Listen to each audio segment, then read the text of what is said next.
Добро вечер и добредојавте на уште едно предавање на Рускиот центар. Ова предавање ни е последно со оваа година, наближуваат новогодишните и божикните празници и секако дека ние имаме желба да зборуваме и да раскажуваме, меѓутоа луѓето се сега во така предновогодишна еуфорија, така што а, се интересираат повеќе за други работи. Петок навечер, вечерта во петок ја пренаменуваат за други работи. Но како и да е, нам ни е обврска сепак и задоволство ова последно предавање на Рускиот центар да го посветиме на големиот руски писател Михаил Јурјевиќ Лермонтов. Во 2024 година се одбележува јубилеј, односно 210 години од неговото раѓање.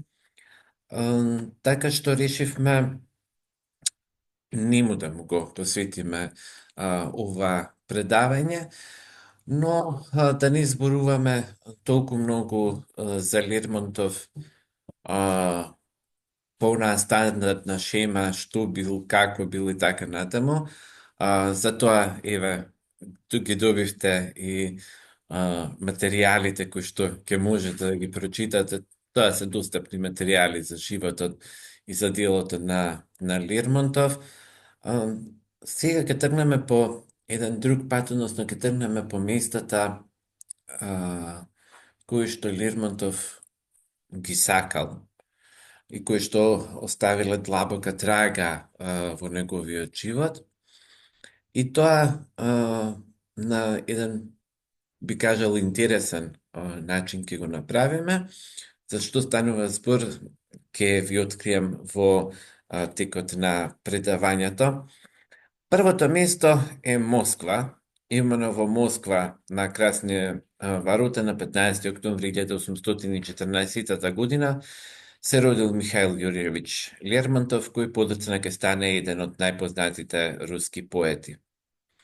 Лермонтов добил прекрасно образование во пансионот при Московскиот универзитет, зборувал неколку јазици, свирал на музички инструменти. Познавачите велат дека музикалноста ја наследил од мајка си, а од мајка си го добил веројатно и својот карактер, така помалку нервозен и бунтовен.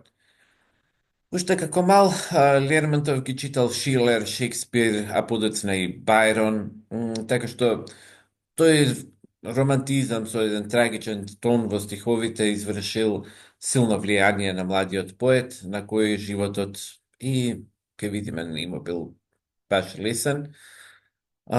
Подетално за неговиот живот токму во материјалите кои што пишува, кои што ви ги дадов.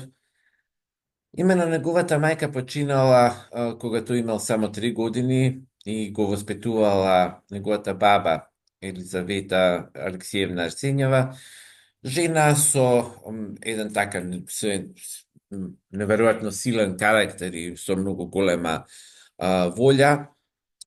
Откако го напуштил пансионот, Лермонтов многу време минувал во Средниково, во иметот на братот на својата баба, тоа бил Афанаси Столипин. Подоцна Лермонтов ќе се запише на Московскиот универзитет. Додека студира, тој ќе води, на вистина бил прекрасен студент, многу добар студент, многу јак, а водел и бурен живот, посетувал салони, одел на маскембали и така натаму. За време на студирањето тој всушност ке живее во куќата, московската куќа на својата баба на Мала Молчановка број 2, каде што сега се наоѓа спомен куќата на Михаил Јурјевиќ Лермонтов, која што ја гледаме на сликата. Все пак по 2 години на факултетот Лермонтов се заминува, ги напушта студиите и оди во воена служба во школата за гардиски офицери, а потоа во лейбгардискиот гусарски полк. Именно тука во Москва Лермонтов всушност и ја примил веста за смртта на Пушкин, за загинувањето на Пушкин. Оваа вест силно го погодила младиот поет. А, тој не можел да ја прости на општеството и на власта смртта на Пушкин. И токму тука во Москва по оваа трагедија тоа пишува својата позната стихотворба Смртта на поетот, која што моментално го прави познат, меѓутоа, како што можете да прочитате во вашите а, на вашите ливчиња, токму оваа песна ќе му донесе и многу страшни работи, односно и ќе биде протеран. Следното место е Тархани, на семејниот имот во Пензенската губернија минале всушност детските години на поетот. Тука живееле неговите родители по свадбата и тука всушност и го донале малиот Михаил веднаш по неговото раѓање. Во Терхани Лермонтов го дочекал и прераното заминување на мајка си и семениот раскол и разделбата со татка си. Уште еден преломен момент бил и неговото заминување од имотот за да го продолжи своето образование. По смртта на поетот, неговата баба од императорот добила дозвола да ги пренесе останките од својот внук на семејната гробница и всушност сега тука се наоѓа гробот на Лермонтов. Следното место е Петигорск. Кавказ во целост има големо значење за Лермонтов. Тука, како што реков, тој бил прогонет по својата стихотворба Смртта на поетот. Подоцна оваа така наречено јужно прогонство уште повеќе во сознанието ќе го приближи Лермонтов кон Пушкин, односно Пушкин кон Лермонтов. Тука тој исто така и војувал. Многу од сцените кои што се прикажани во неговите поеми, во неговите стихови и во неговиот најпознат, единствен и најпознат практично роман Херојот на нашето време, се всушност од тука, од Кавказ. Сега би сакал да преминеме на ништо што е надвор од секојдневното.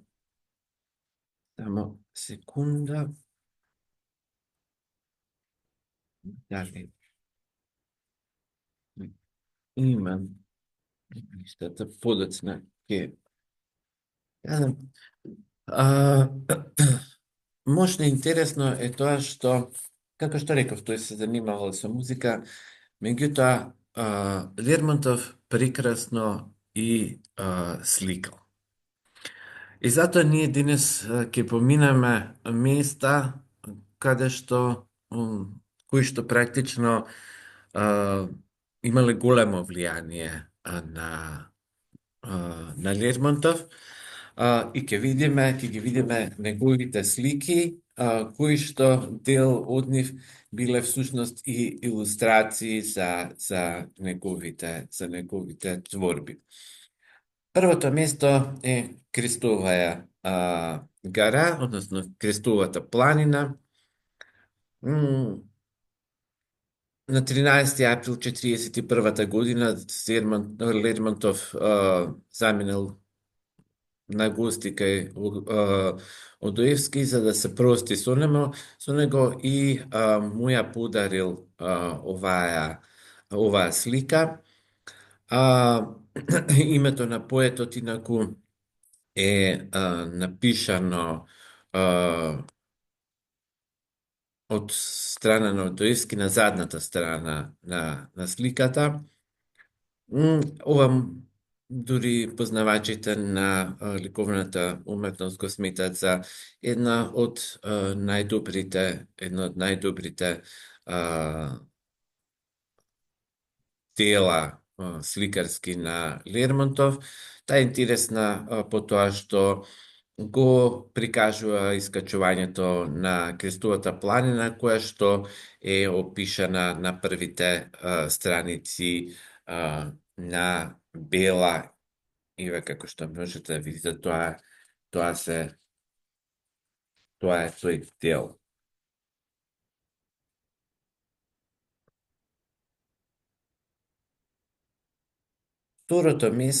Втората слика која што ќе ја видиме, тоа е Тифлис, работа од 1837 година. Тоа е еден приказ на Тифлис од Авлабар. Тоа е приградско место кое што се наоѓа на левиот брег на реката Кура. Недалеку од ова место се наоѓала и офицерската касарна.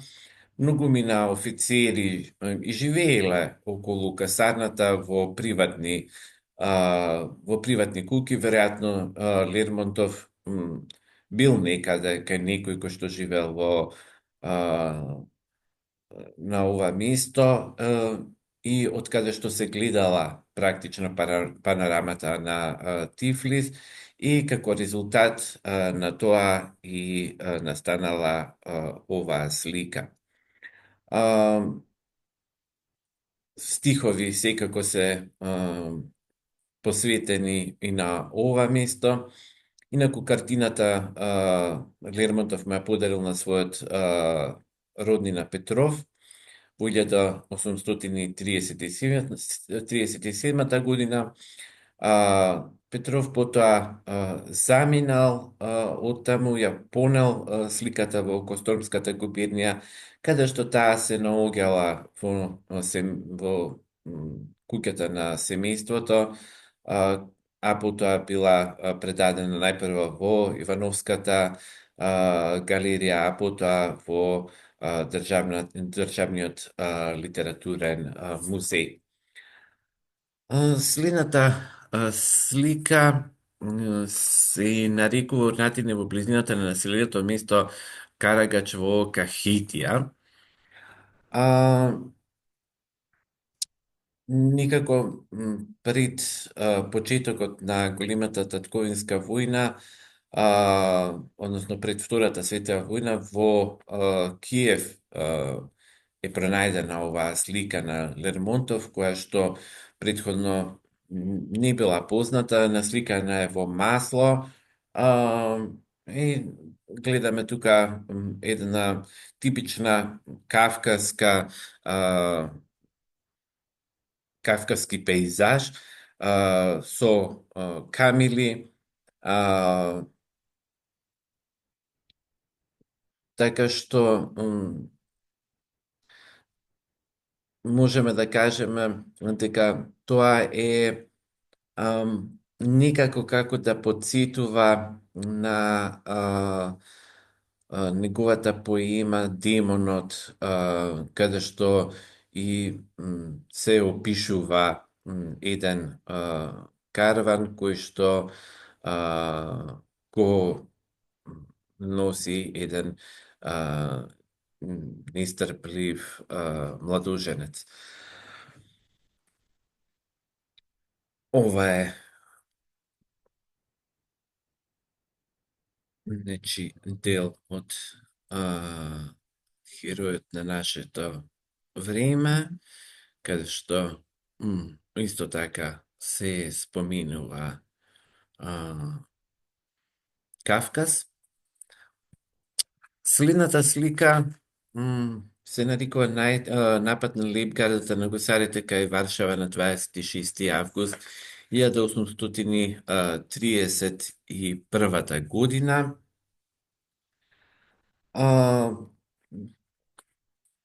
Слика која што практично представува, да кажеме, еден поглед на Лермонтов кон својата служба, односно кон реалноста што тој ја доживувал во својата воена служба. А, Можда е интересна по тоа што како се прикажани, гледаме секако ранети војници, гледаме паднати коњи, гледаме, ако може да забележите, долу некаде еден ранет војник кој што се влече. И оваа слика никако го прикажува ставот на Лермонтов повторно кон општеството и може би кажал дури и кон тогашната власт за тоа колку жртви се всушност потребни за да се извојува некоја битка. Следната слика што ќе ја погледнеме од Лермонтов е Кавказ во близина на Сиони. А, Повторно уште една слика која што а, пейзаж уште еден кој што навистина му лежал на Лермонтов, пейзажите му лежале. И оваа слика е веројатно уште еден предизвик, што е едно, како да кажем, видување, уште една емоција од Кавказ, која што ја доживува Лермонтов. А, Следната слика, тоа е повторно Крестовата планина од кај Коби. До сега практично се познати неколку а, вакви слики. Повторно гледаме еден типичен кавказски, да кажеме, поглед, типичен кавказски регион, кој што навистина оставил длабока трага кај Лермонтов. Следната слика е таман куќа над Провалија.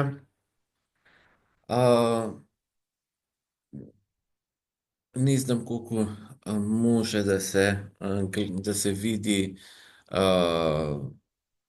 на сликата. Меѓутоа, таа прикажува повторно еден дел од животот, односно еден дел од она со кое што се среќавал Лермонтов во своето секојдневие. Морам да кажам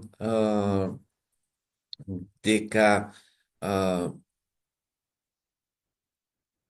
оваа слика била пронајдена во Уфа во 1919 година, потоа во 20-та била предадена, така што најверојатно поради тоа е и ваквиот квалитет не е многу добро сочувана.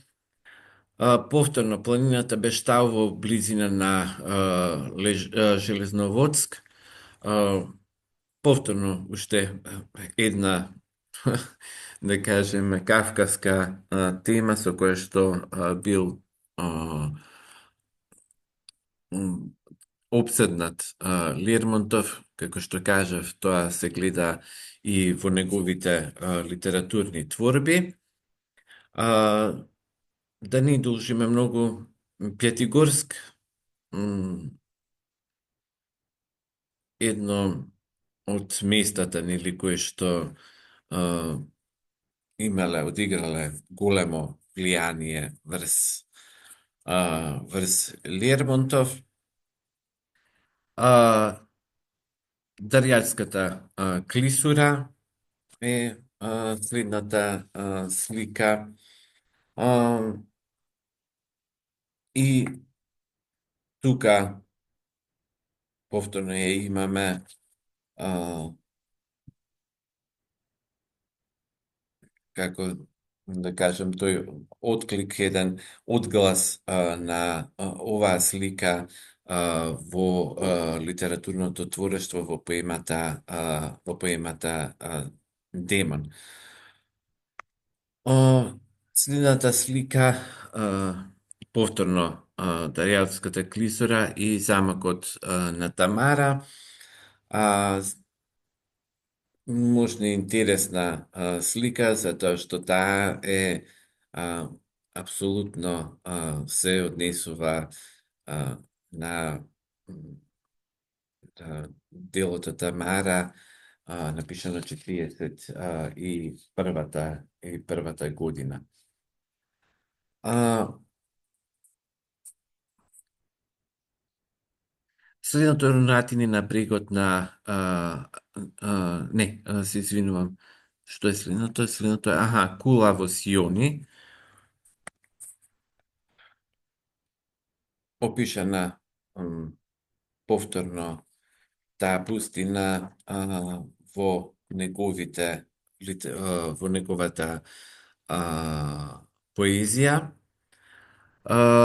Урнатините на брегот во Арагва во Грузија.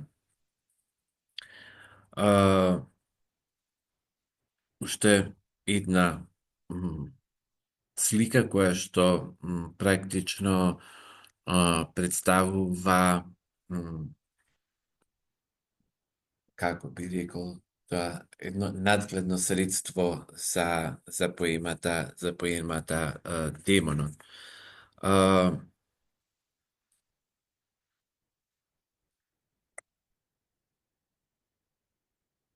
Ова е воено-грузискиот пат во близина на Мцхета. Повторно ќе кажам, сите овие слики, најголемиот дел од овие слики на Лермонтов се од тој кавказски предел, како што и најголемиот дел од од она што за кое што пишува Лермонтов во своите дела е всушност од овие предели. Следното, Тифлис, Мајдан, замок Метехи. Инаку Мајдан е практично назив за зборно место каде што се собираат луѓе на Кавказот. Така што еве тука гледаме еден таков поглед од кавказското секојдневие. Сликата која што се нарекува Лезгинка е всушност назив кој што русите им го дале на сите народи од Јужен Кавказ.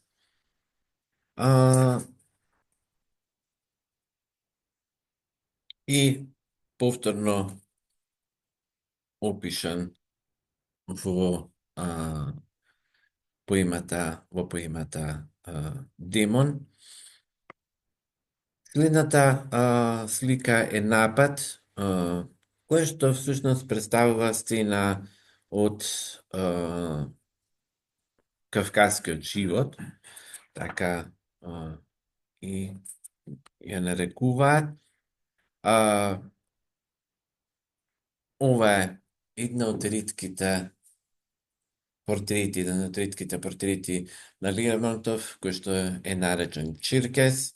Черкезите се народ од Кавказ, многу интересна историја имаат, и тој секако ги опишува во своите дела. Ова е, да кажеме, едно од нив, каде што се спомнува Черкесот за черкезите во песната Кавказ. Последната слика што ќе ја видиме, тоа се спомени за Кавказ, која што никои ја сметаат дека од 38-та година таа е насликана во Новгород за време на неговата служба во тамошниот гусарски полк. И оваа слика исто така неговите погледи кон Кавказот и оваа слика се поврзуваат во неговите стихови. Она за кое што може би вака изгледа малку наврат на нос, бидејќи сакав накратко да ви ги прикажам сите слики што ги имаме на располагање од Лермонтов. Сето тоа е со цел да видиме како неговото литературно творештво влијаело врз неговото сликарско творештво кое што не било познато ниту тогаш, ниту подоцна било познато на луѓето, на пошироката публика, така што овој избор е направен токму поради тоа. За Лермонтов може да се прочита многу во еден куп книги. Лермонтов може да се прочита на македонски јазик, преведена е и Херојот на нашето време, преведена е прекрасен превод од Георги Сталев на Демонот, кој што воедно беше по повод 200 годишнината од раѓањето на Лермонтов во 2014 година, беше објавена една збирка, чинам дека на 14 јазици на поемата Демонот од страна на Државната библиотека за странска литература Рудомино, меѓу кои беше и препевод на македонски јазик, кој што стручњаците за превод многу високо го оценија. Поентата е што исто така многу голем дел од неговата поезија, дел од неговата поезија е препеана и на македонски, може да се најде во неколкуте збирки на руска поезија, што се достапни во нашите книжарници и во библиотеките. Малку е сурово тоа што Лермонтов за време на својот живот дочекал само една објавување на негова, значи објавена е само една негова стихозбирка, сите останати стихови се објавени подоцна. Дури кога зборувавме за смртта на поетот, таму е можна интересна е целата приказна како практично таа не била пуштена, значи во напечатана за сите да може да ја читаат, туку била припишувана и всушност на таков начин и стасала практично од императорот и каде што цензорите виделе закана и повик за револуција, па токму и поради тоа и Лермонтов бил испратен на Кавказ. Како што реков и претходно, тој бил и прекрасен музичар, свирал на на неколку инструменти, зборувал неколку јазици. Главно е и можна интересно што како и кај сите гениални практично умови, постојат многу работи поврзани со Лермонтов кои што се интересни, меѓутоа интересна е исто така и таа мистичност што во себе ја носеле и привлеченоста кон неговото кон она што е непознато. Кружат, например, гласини дека уште кога се родил Лермонтов, акушерката, бабицата која што ја пораѓала неговата мајка, предвидела дека момчето нема да умре од природна смрт. Тој исто така многу сакал различни гатачки, предскажување и така натаму. И пред последното заменување на Кавказ, каде што всушност нели ке загине во овој, Лермонтов ја посетил познатата петербуршка гатачка Александра Кирков.